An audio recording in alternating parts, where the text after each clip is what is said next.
जय हिंद दोस्तों। आज हम जो चैप्टर पढ़ेंगे वो पढ़ेंगे हीमोग्लोबिन। दोस्तों, हीमोग्लोबिन की पूरी जानकारी के लिए आपको पहले ब्लड वाला चैप्टर पढ़ना अति आवश्यक है। डिस्क्रिप्शन में आपको ब्लड वाले चैप्टर का लिंक मिल जाएगा।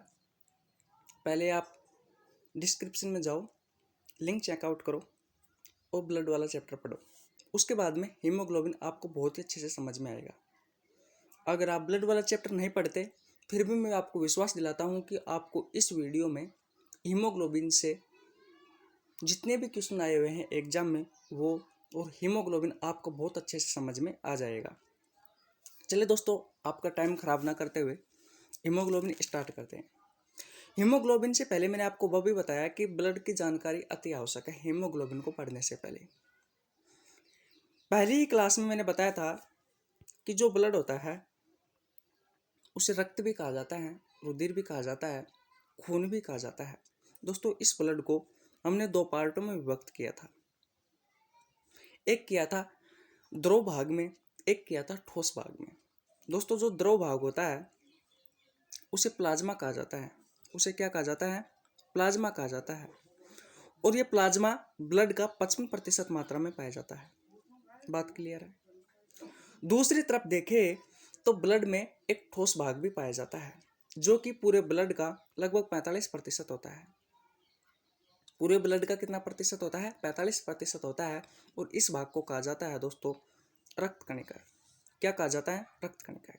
ये रक्त कणिकाएं भी दोस्तों 3 प्रकार की होती है। आरबीसी, डब्ल्यूबीसी और प्लेटलेट्स। दोस्तों एस नहीं है, सी है यहाँ पे। आरबीसी, डब्ल्यूबीसी और प्लेटलेट्स 3 प्रकार की होती है। एक बार फिर बता देता हूँ आपको मैं कि जो ब्लड होता है उसको दो पार्टों में विभक्त किया जाता है। ब्लड के दो पार्ट होते हैं, एक होता है द्रव भाग, एक होता है ठोस भाग। द्रव भाग को प्लाज्मा कहा जाता है जो कि पूरे ब्लड का 55% है। प्लाज्मा के बारे में मैंने ब्लड वाले चैप्टर में बहुत अच्छे से समझाया है। और एक दूसरा पार्ट होता है ठोस भाग। ठोस भाग पूरे ब्लड का 45% होता है और इस ठोस भाग को कहा जाता है रक्त कणिका। और रक्त कणिकाओं में दोस्तों हमने 3 चीज पढ़ी थी, आरबीसी, डब्ल्यूबीसी और प्लेटलेट्स। बात क्लियर है? अब बात आती है कि हीमोग्लोबिन ब्लड में पाया जाता है या नहीं। पहला क्वेश्चन तो यही है कि ब्लड में हीमोग्लोबिन पाया जाता है, लेकिन ब्लड के किस भाग में पाया जाता है। तो दोस्तों, जो हमारा ब्लड है इस ब्लड में रक्त कणिकाओं में आरबीसी होती है। एक क्या होती है? आरबीसी, जो कि आपको दिख रही होगी, ये आरबीसी। इस आरबीसी में दोस्तों, इस आरबीसी में हीमोग्लोबिन पाया जाता है। बात क्लियर है? ब्लड में आरबीसी पाई जाती है, आरबीसी में हीमोग्लोबिन पाया जाता है। दोस्तों, आरबीसी की जो आकृति होती है कुछ इस तरीके से होती है, बाइकॉनकेव, उभय अवतलाकार। कैसी होती है? उभय अवतलाकार। दोस्तों, जो आरबीसी की जो आकृति होती है वो कुछ इस तरीके से होती है। आरबीसी में केंद्रक नहीं पाया जाता, लेकिन कुछ अपवाद है, ऊंट और लामा। इसकी आरबीसी में केंद्रक पाया जाता है। खैर, इतनी गहराई में न जाते हुए हमें सिर्फ हीमोग्लोबिन पढ़ना है। तो आपको बात ध्यान रखनी है कि जो ब्लड होता है ब्लड में आरबीसी पाई जाती है और आरबीसी में क्या पाया जाता है? हीमोग्लोबिन पाया जाता है। बात क्लियर है? मैं आपको फिर दोबारा बताता हूँ। ब्लड के दोस्तों दो पार्ट होते हैं, एक होता है द्रव, एक होता है ठोस। द्रव वाले पार्ट को प्लाज्मा कहा जाता है जो कि पूरे ब्लड का 55% होता है। बात क्लियर है? एक पार्ट होता है ठोस। ठोस पार्ट पूरे ब्लड का 45% होता है। इसे रक्त कणिकाएं कहा जाता है। और रक्त कणिकाएं 3 प्रकार की होती है, आरबीसी, डब्ल्यूबीसी, प्लेटलेट्स। इस जो आरबीसी होती है, इस आरबीसी की जो आकृति है वह उभय अवतलाकार होती है।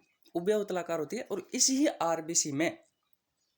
आरबीसी में दोस्तों हीमोग्लोबिन पाया जाता है। इसी आरबीसी में क्या पाया जाता है? हीमोग्लोबिन पाया जाता है। बात क्लियर है? अब आपको सिर्फ ये चीज ध्यान रखनी है कि ब्लड में आरबीसी पाई जाती है और आरबीसी में हीमोग्लोबिन पाया जाता है।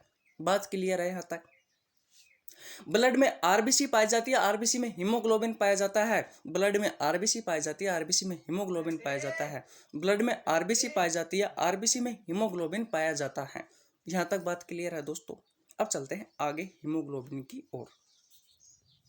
दोस्तों ये तो बेसिक जानकारी थी, जहाँ कहने का मतलब हमें यह मालूम चला कि अब हीमोग्लोबिन कहाँ पाया जाता है।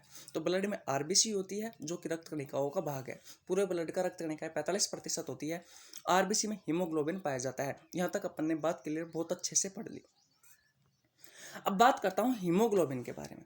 दोस्तों हीमोग्लोबिन है, जिस तरीके से हमने ब्लड को 2 पार्टों में विभक्त किया था, 55% प्लाज्मा होता है और 45% रक्त कणिकाएं होती है, उसी तरीके से जो हीमोग्लोबिन होता है उसमें दोस्तों 5% तो हिम वर्णक पाया जाता है। हिम नामक एक वर्णक है जो वर्णक पाया जाता है, और 45% इसमें ग्लोबिन नामक प्रोटीन पाई जाती है। बात क्लियर है।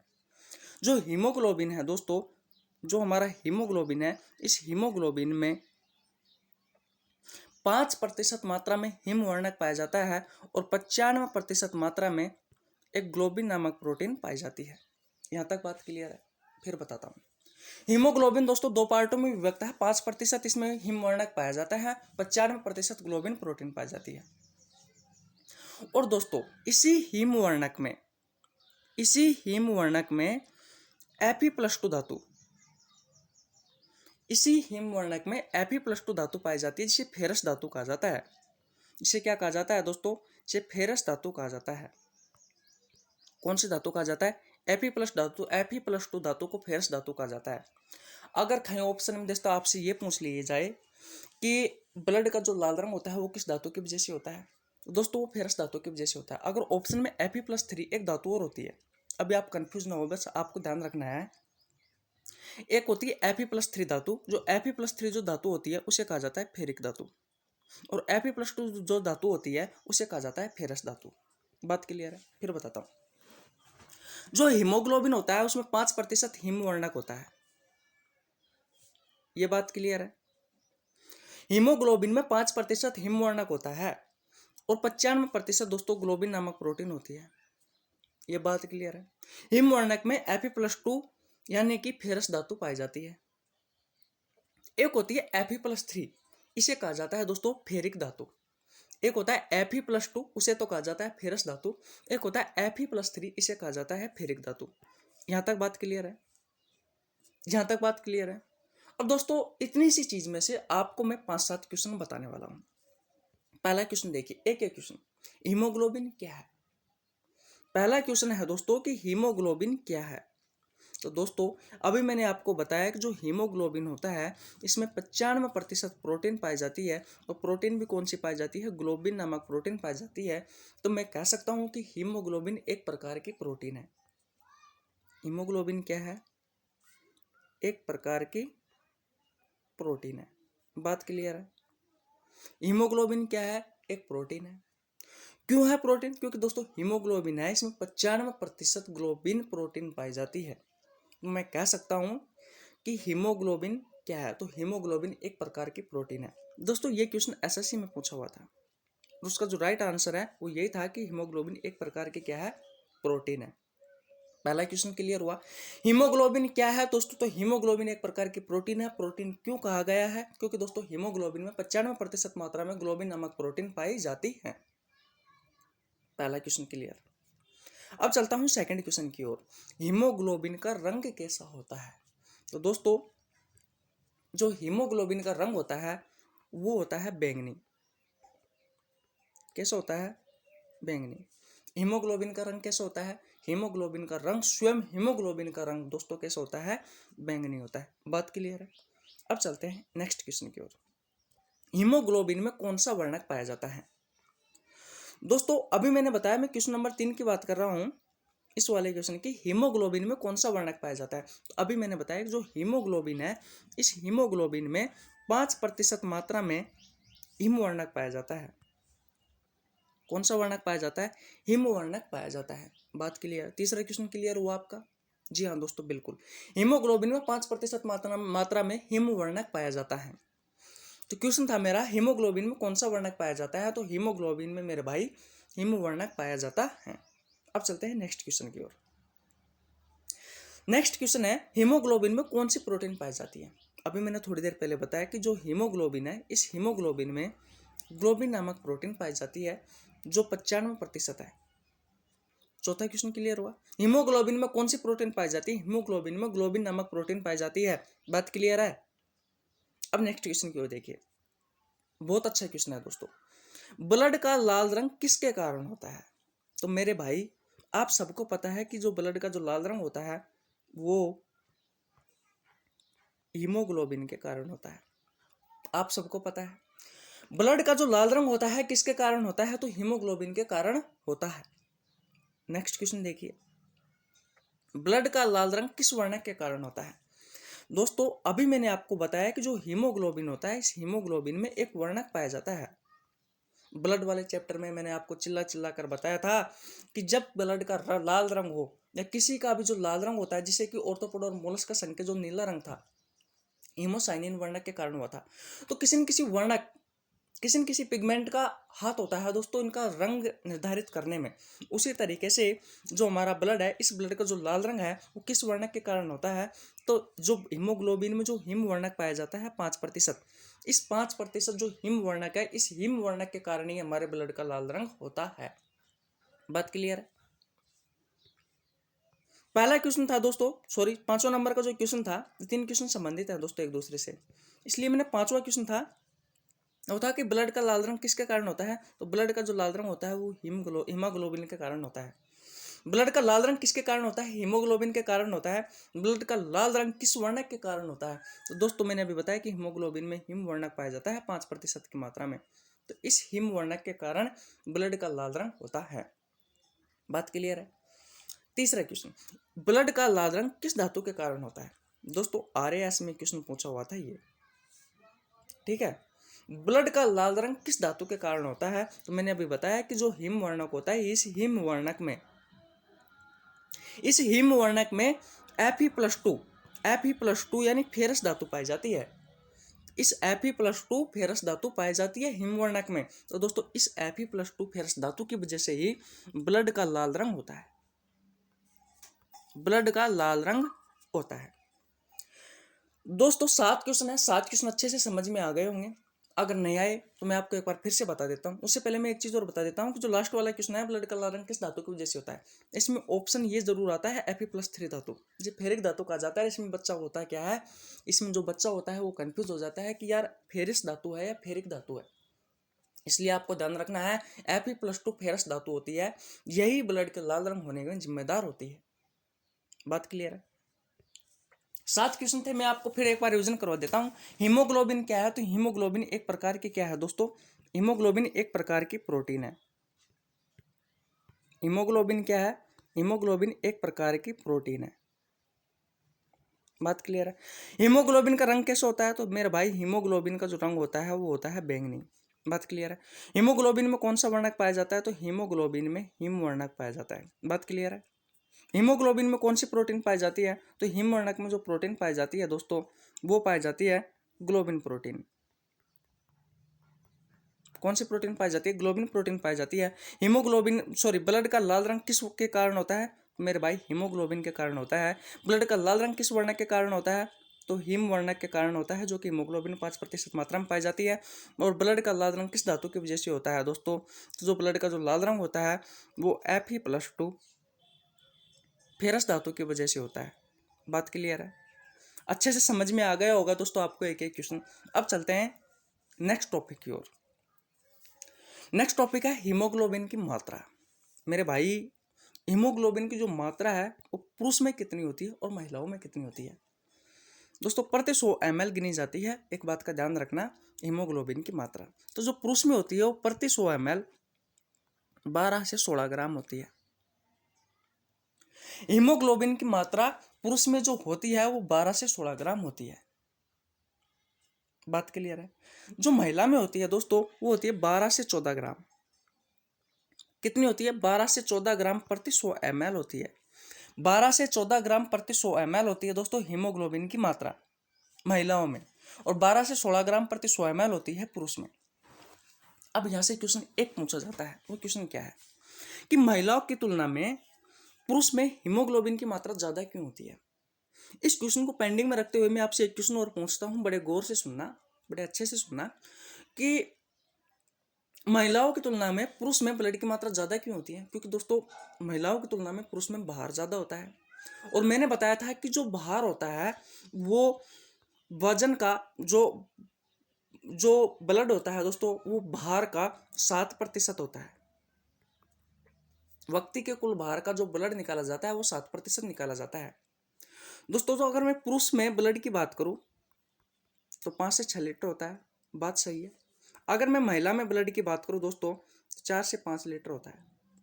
कहने का मतलब मैं कहूँ तो दोस्तों आधी लीटर कम होता है। अगर एक तरीके से जाना जाए तो महिलाओं की तुलना में जो पुरुष है दोस्तों, पुरुष में महिलाओं की तुलना में आधा लीटर ज्यादा ब्लड होता है। बात क्लियर है? तो दोस्तों यही कारण है कि जो अगर ब्लड ज्यादा होगा पुरुषों में तो हीमोग्लोबिन की मात्रा भी ज्यादा होगी दोस्तों पुरुषों में। तो इस क्वेश्चन का यही आंसर है कि हीमोग्लोबिन की तुलना में पुरुष में महिलाओं की तुलना में पुरुष में हीमोग्लोबिन की मात्रा ज्यादा क्यों होती है? क्योंकि दोस्तों पुरुष में ब्लड की मात्रा ज्यादा होती है महिलाओं से।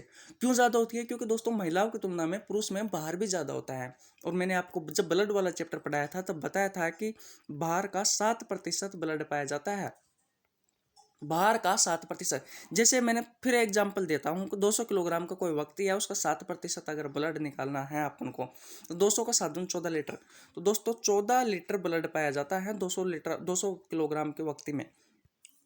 तो दोस्तों यही रीजन है कि ब्लड की मात्रा पुरुषों में ज्यादा होती है, महिलाओं में कम होती है। इस कारण दोस्तों पुरुष में हीमोग्लोबिन की मात्रा ज्यादा होती है, महिलाओं में कम होती है।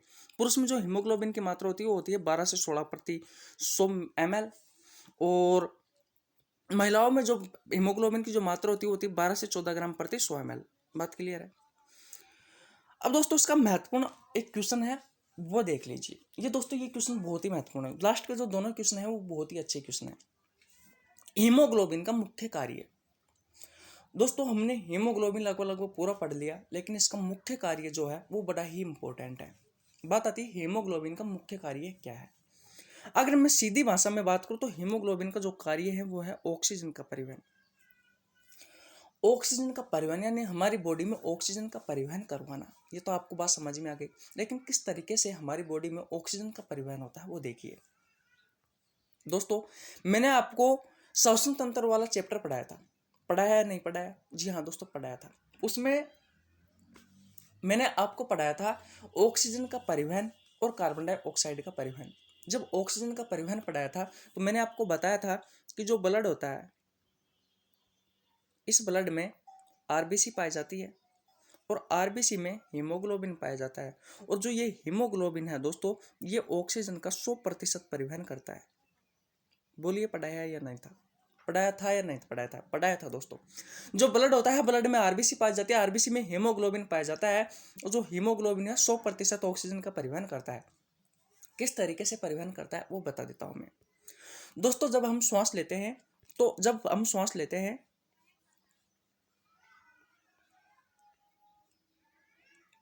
2 मिनट के लिए दोस्तों हमारे ये लंग्स हो गए, फेफड़े हुए। इन फेफड़ों में दोस्तों यहाँ पर कुछ वायु कूपिकाएं रहती थी। बात क्लियर है? ये थी वायु कूपिकाएं।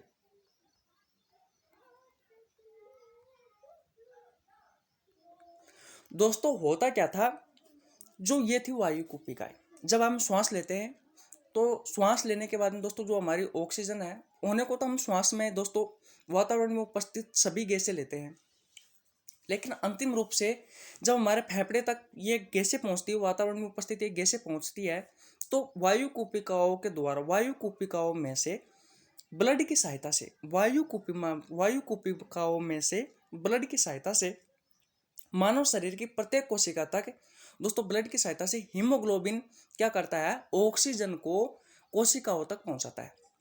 बात क्लियर हुई नहीं हुई? नहीं हुई? फिर बताता हूँ दोस्तों। हमारे जो लंग्स, जो फेफड़े होते हैं, उनमें वायु कूपिकाएं पाई जाती है, उनमें वायु कूपिकाएं पाई जाती है। हमारे जो लंग्स होते हैं, हमारे जो फेफड़े होते हैं, उनमें वायु कूपिकाएं पाई जाती है। इन वायु कूपिकाओं से ऑक्सीजन को ब्लड की सहायता से, रक्त की सहायता से मानव शरीर की प्रत्येक कोशिका तक, अगर मैं बात करूं तो कोशिका तक जो पहुंचाने का कार्य करता है, वो ब्लड में उपस्थित क्या होता है, आरबीसी होती है। आरबीसी में जो उपस्थित जो हीमोग्लोबिन होता है, ये हीमोग्लोबिन ऑक्सीजन को वायु कुपिकाओं से यानी फेफड़ों से कोशिकाओं तक पहुंचाने का कार्य करता है। दोस्तों जोर दीजिए अपने दिमाग पर और मेरी बातों को सुनिए। फिर बताता हूं दोस्तों, हमारे लंग्स होते हैं, हमारे फेफड़े होते हैं, इन फेफड़ों में अंतिम रूप से वायु कुपिकाएं होती है। अंतिम रूप से वायु कुपिकाएं होती है। इन वायु कुपिकाओं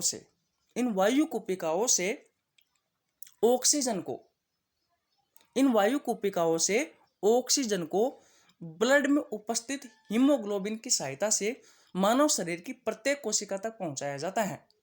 बात क्लियर है? आ गई आपको समझ में? सीधे शब्दों में बात करूं तो दोस्तों, हमारे फेफड़ों से लेकर के हमारी कोशिकाओं तक ऑक्सीजन का जो परिवहन करता है वो ब्लड में उपस्थित आरबीसी में उपस्थित हीमोग्लोबिन है। ये हीमोग्लोबिन 100% परिवहन करता है। बात क्लियर है या नहीं है? दोबारा बताता हूं एक बार और। हमारे जो फेफड़े होते हैं, इन फेफड़ों से लेकर के मानव शरीर की प्रत्येक कोशिका तक ऑक्सीजन को जो कोशिका तक पहुंचाने का कार्य करता है वो हीमोग्लोबिन करता है। अच्छे से आगे समझ में नहीं आए तो अब मैं सीधे शब्दों में बात करता हूं। तो दोस्तों ये रहे हमारे फेफड़े। इन फेफड़ों में ऑक्सीजन है। बात क्लियर है? और ये रहा दोस्तों हमारी कोशिका। मानव शरीर में दोस्तों हमारे शरीर का निर्माण ही कोशिकाओं से मिलकर के होता है। ये रही हमारी कोशिका। अब बात यह है दोस्तों कि फेफड़ों में ऑक्सीजन है और इसको हमें कोशिका तक लेके जाना है। तो किसकी सहायता से लेके जाएंगे? तो दोस्तों हमारे शरीर में ब्लड होता है। इस ब्लड में उपस्थित हीमोग्लोबिन होती है, ब्लड में आरबीसी पाई जाती है और आरबीसी में हीमोग्लोबिन पाया जाता है। ब्लड में आरबीसी होती है, आरबीसी में हीमोग्लोबिन होता है। दोस्तों इस ऑक्सीजन को हीमोग्लोबिन की सहायता से कोशिकाओं तक पहुंचाने का जो कार्य करता है दोस्तों, इस ऑक्सीजन को फेफड़ों से कोशिका तक पहुंचाने का जो कार्य करता है दोस्तों, वो करता है हीमोग्लोबिन। अब तो आपको अच्छे से समझ में आ गई होगी मेरे भाइयों कि फेफड़ों में ऑक्सीजन उपस्थित होती है और इस ऑक्सीजन को हमारे शरीर की कोशिकाओं तक जो पहुंचाने का जो कार्य करता है वो हीमोग्लोबिन करता है। और ये कितना करता है? 100% करता है। लगे हाथ दोस्तों मैं आपको एक क्वेश्चन और बता देता हूं।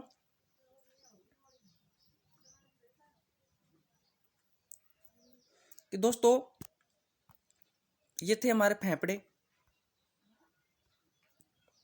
और ये थी हमारी कोशिका। अब कोशिकाओं से वापस कार्बन डाइऑक्साइड को फेफड़ों तक लेके आना पड़ता है, क्योंकि दोस्तों हम CO2 का त्याग करते हैं। कोशिका से वापस फेफड़े तक कार्बन डाइऑक्साइड को लेके आना होता है। तो दोस्तों जो हीमोग्लोबिन होता है ये कार्बन डाइऑक्साइड को 23 से लेकर के 25% कार्बन डाइऑक्साइड को वापस लेकर भी आता है।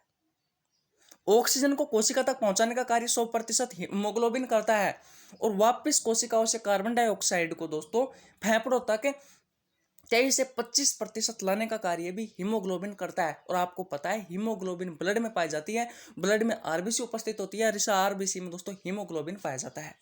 आपको अच्छे से समझ में आ गया होगा, मैंने एक बार नहीं दोस्तों 5 बार बताया है। अब चलते हैं नेक्स्ट क्वेश्चन और अंतिम क्वेश्चन की ओर कि एक हीमोग्लोबिन कणु दोस्तों बहुत बार आया है एग्जाम में, रेलवे में भरपूर मात्रा में पूछा हुआ है, मतलब कि एसएससी में भी बहुत बार पूछा हुआ है क्वेश्चन है कि एक हीमोग्लोबिन का अणु अपने साथ ऑक्सीजन के कितने अणुओं को लेकर जाता है? एक हीमोग्लोबिन का अणु अपने साथ कितने ऑक्सीजन के अणुओं को लेकर जाता है? तो दोस्तों ध्यान रखना, एक हीमोग्लोबिन का अणु होता है वो अपने साथ 4 ऑक्सीजन के अणुओं को लेकर जाता है।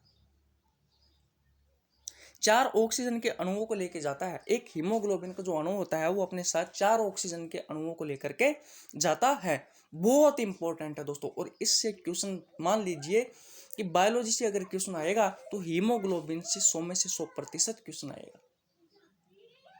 अगर दोस्तों ब्लड में से क्वेश्चन उठाएगा तो अधिकांश संभावना रहती है कि वो हीमोग्लोबिन में से उठाए। इसलिए दोस्तों अच्छे से पढ़िए, अच्छे से रहिए और सेफ रहिए और घर में रहिए। दोस्तों कोरोना का बहुत बुरा हाल है। जय हिंद दोस्तों, मिलते हैं नेक्स्ट वीडियो में।